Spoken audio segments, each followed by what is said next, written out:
Xəbər verdiyimiz kimi müğənni Tahir Şahmalıoğlu evladı Şahmalıya toy edir.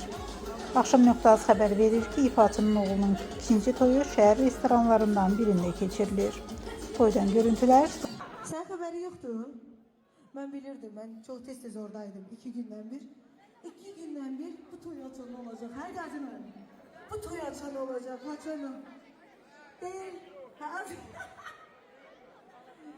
Tək həmişə sevdiyin üçün Allah. Yaxşı mənada. Sevinç göz yaşı olsun Ayşəqo. Təbrik edirəm. Çox sağ olun. Təşəkkür edirəm. Əziz olunlar. Maşallah. Bütün adamlar burada.